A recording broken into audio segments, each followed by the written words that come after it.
আসসালামু আলাইকুম ওয়া রাহমাতুল্লাহ। সম্মানিত সাংবাদিক বন্ধুগণ, সম্মানিত দেশবাসী,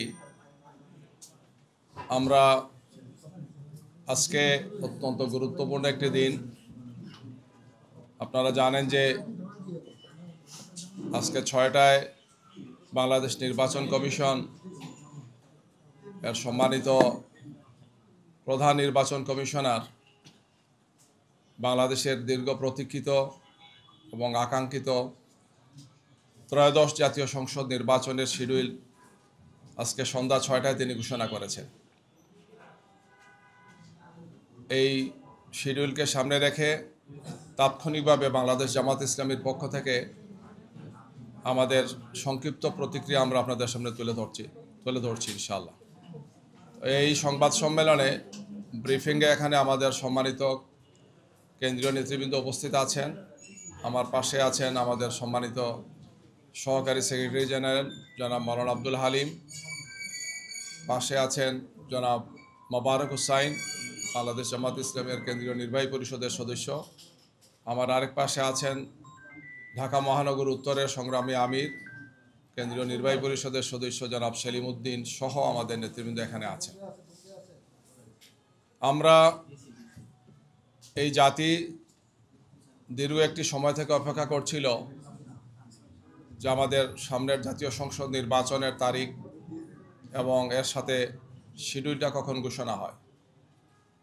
কিছুটা অনিশ্চয়তা ছিল, কিছুটা সন্দেহ সংশয় আমরা ছিলাম। তো আজকের প্রধান নির্বাচন কমিশনারের ঘোষণার মাধ্যমে সেই সংশয়ের অবসান হয়েছে। আগামী 2026-এর 12 ফেব্রুয়ারি আপনারা জানেন বাংলাদেশ জাতীয় সংসদের 300 আসন নির্বাচন অনুষ্ঠিত হবে। আমরা জাতির সাথে সাথে আমরাও মোবারকবাদ জানাচ্ছি এবং এই ঘোষণাকে আমরা স্বাগত জানাচ্ছি। আমরা মনে করি যে এর মাধ্যমে জাতীয় সংসদ নির্বাচন নিয়ে কোনো অনিশ্চয়তা থাকলে সেটা কেটে যাবে ইনশাআল্লাহ। এবং এর পাশাপাশি আমরা এটাও বলতে চাই যে জাতীয় সংসদ নির্বাচনকে সুষ্ঠু, সুন্দর এবং নিরপেক্ষ করার জন্যে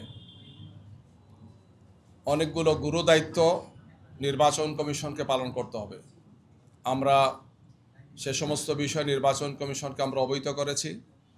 আমরা আশা করব যে তারা সেই সমস্ত গুরুত্বপূর্ণ দায়িত্বগুলো পালন করবে। বিশেষ করে সবগুলো রাজনৈতিক দলের জন্য লেভেল প্লেইং ফিল্ডকে নিশ্চিত করা, অবৈধ অস্ত্র উদ্ধার করা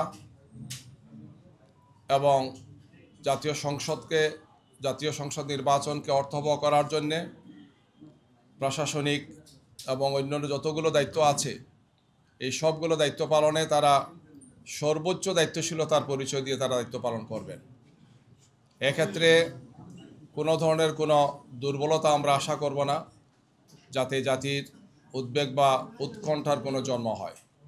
আমরা প্রত্যাশা করব যে সুষ্ঠু, সুন্দর, গ্রহণযোগ্য নির্বাচনের জন্যে একটি সুন্দর সুষ্ঠু নির্বাচনকে নিশ্চিত করার জন্যে লেভেল প্লেইং ফিল্ডকে তারা নিশ্চিত করবেন এবং এই বিষয়ে সর্বোচ্চ ভূমিকা পালন করার জন্য যেহেতু নির্বাচন কমিশন শিডিউল ঘোষণা করেছেন, তাদের উপর এখন সর্বোচ্চ দায়িত্বটা এসেছে গিয়ে এখন থেকে তারা সেই ভূমিকাটি পালন করবেন, আমরা সেটা প্রত্যাশা করছি।